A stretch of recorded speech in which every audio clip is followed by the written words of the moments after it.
അതാ നമുക്കിന്നൊരു യാത്ര പോയാലോ? അയ്യോ നമുക്കൊന്ന് ഉദ്ദേശിച്ചത് നമുക്കാട്ടോ.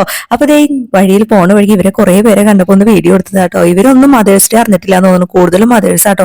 അപ്പൊ നമ്മൾ ദേ പോയത് ദേ ഇവിടേക്കാണ്. ക്ലാസ് എക്സാം കഴിഞ്ഞപ്പോൾ തൊട്ട് തുടങ്ങിയതാണ് സ്നോസ്ട്രോമിൽ പോകണമെന്നും പറഞ്ഞിട്ട്. ഒരു പ്രാവശ്യം വന്നതാണ്, എന്നാലും മഞ്ഞിൽ പോകണം പോകണം പോകണം എന്ന് പറഞ്ഞ് ഭയങ്കര വാശി.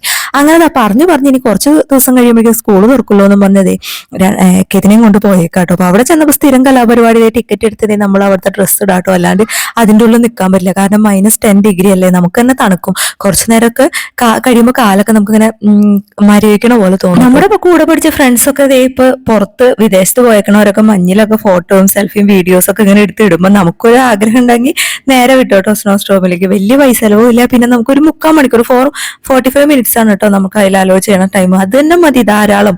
കാരണം ഈ കുട്ടീസിനെയും കൊണ്ട് പോകുമ്പോൾ അത്രയും നേരം സമയം തന്നെ നിൽക്കാൻ പറ്റുമെന്നാണ്. അങ്ങനെ കയറി വഴി അച്ഛൻ കാണുന്നത് ദേ രണ്ടാളും 2 സ്ഥലത്തേക്ക് ഓടി. അവര് ഒരു പ്രാവശ്യം വന്ന് അവർക്ക് എക്സ്പീരിയൻസ് ഉള്ളതുകൊണ്ട് വലിയ കുഴപ്പമില്ല, പിന്നെ വലിയ എക്സൈറ്റ്മെന്റിന്റെ ആവശ്യമില്ല. നമ്മൾ ഒരു പ്രാവശ്യം വന്ന് കണ്ടതാണ്, പിന്നെ രണ്ടാമത് വന്നേക്കുന്നതാണ്. എന്നാലും നമുക്ക് നല്ലൊരു ഫീൽ ആട്ടോ. കാരണം ഇങ്ങനെ നമ്മുടെ നാട്ടിൽ ഇത് സാധ്യമല്ലല്ലോ. അപ്പൊ പുറത്ത് വിദേശത്തൊക്കെ ഉള്ളവർ ഇതുപോലെ വീഡിയോ ഇടുമ്പോൾ നമുക്കും ആഗ്രഹം ഉണ്ടാവും, അയ്യോ ഇതിന്റെ ഉള്ളിൽ മഞ്ഞിൽ എങ്ങനെയാ, മഞ്ഞ് കയ്യിൽ ഇങ്ങനെ എടുക്കുക, സ്നോബോൾ എങ്ങനെയാന്നൊക്കെ ഒരു ഡൗട്ടും അങ്ങനെ ഒരു ആഗ്രഹം ഉണ്ടെന്നുണ്ടെങ്കിൽ വരാൻ പറ്റിയ സ്ഥലമാട്ടോ. പിന്നെ അധികം വലിയ പൈസ ചെലവില്ല, നമുക്ക് ദൂരെ മണാലിയിൽ പോയി കാണുന്നതിനേലും എളുപ്പം. പിന്നെ കുറച്ച് നേരം കഴിയുമ്പോഴേക്കും പിള്ളേർ തന്നെ പറയുമ്പോൾ നമുക്ക് വീട്ടിൽ പോകാൻ തണുക്കുള്ളൂ.